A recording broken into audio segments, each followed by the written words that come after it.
The mother wolf nuzzled the baby cheetah cub that had lost its mother, her rough tongue cleaning the spotted fur as if it were one of her own. The cub, barely 3 weeks old, pressed against her warm belly alongside 4 wolf pups, too young to understand that the world said this shouldn't work. But nature, in its cruelest and most beautiful moments, doesn't always follow the rules we expect. It started when rangers found the tiny cheetah alone beside its dead mother, victim to a territorial lion attack in the Serengeti. The cub was dying, dehydrated and weak, with maybe hours left. That's when they made the desperate decision to bring it to the wildlife center where Luna, a gray wolf, had just given birth. Luna had been rescued from illegal traders years ago and could never return to the wild. She was their only hope. No one expected what happened next. Luna sniffed the trembling cub for what felt like an eternity. The rangers held their breath. Wolves were predators. Cheetahs were competition. Every instinct should have told her to reject it, maybe worse. But then Luna did something that made veteran wildlife experts tear up. She pulled the cub close with her nose, positioned it near her belly with her pups, and let it feed. The cub, who they named Dash, grew up believing he was a wolf. He howled with his siblings, though his voice came out more like a chirp.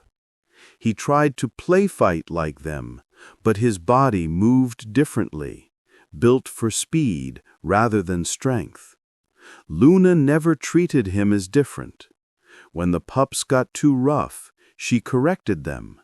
When Dash struggled to keep up with their wrestling, she'd nudge him gently, as if to say it was okay to be himself. Months passed. The wolf pups grew stocky and strong. Dash became lean and long-legged, his spots darkening into the beautiful rosettes of an adolescent cheetah. But something worrying began to happen. Dash started refusing to eat. He'd watch his wolf siblings devour their food while he sat apart, ears flattened, looking confused and distressed. The veterinarians were baffled. He was healthy, but his appetite had vanished. Days turned to a week. Dash was getting weaker. Then came the morning that changed everything. A volunteer named Rebecca was doing her rounds when she heard the most unusual sound. It was coming from the enclosure where they kept Thunder, an older male cheetah recovering from injuries. But Thunder wasn't alone. Somehow, impossibly, Dash had squeezed through a gap in the fence. The 2 cheetahs sat face to face, making those distinctive chirping calls back and forth. And Thunder was eating from his bowl while Dash watched completely transfixed. Rebecca's hands shook as she radioed the team. They arrived expecting disaster, but what they witnessed was a revelation. Thunder, who had been aggressive with humans since his arrival, was gentle with Dash.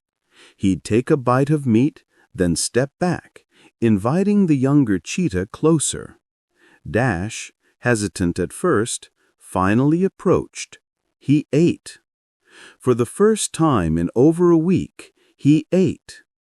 The shocking truth became clear. Dash needed to learn how to be a cheetah. Luna had given him everything she could: love, protection, family, but he needed his own kind to show him the rest.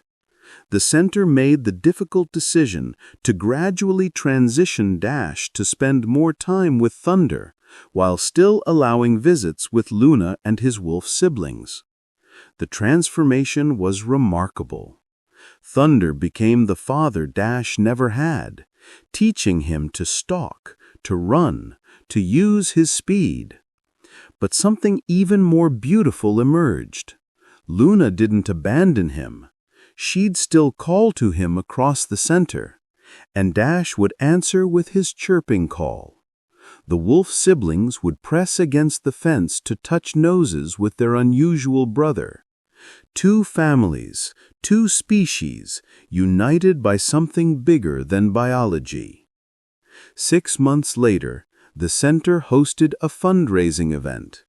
Hundreds gathered to hear Dash's story.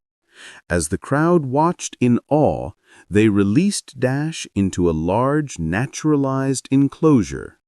He took off running with the explosive speed only a cheetah possesses, reaching 40 miles per hour in seconds.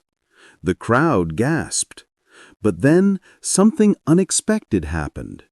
Dash circled back to the fence where Luna and his wolf siblings waited. He pressed his face against the barrier, and Luna did the same from her side. The message was clear. He knew who he was now, but he'd never forget where he came from. The center raised over $200,000 that day, money that would help rescue more animals like Dash and Luna. Rangers in the field were trained in new protocols for orphaned cubs. Laws were strengthened against wildlife trafficking. One mother's instinct to love beyond boundaries had sparked a movement. Today, Dash thrives as an ambassador for his species, teaching thousands about cheetah conservation. Luna still watches over him from her enclosure, the mother wolf who proved that family isn't about matching species, it's about matching hearts. If this story touched you, hit that like button and subscribe for more incredible true animal stories that remind us nature's greatest moments happen when love breaks all the rules.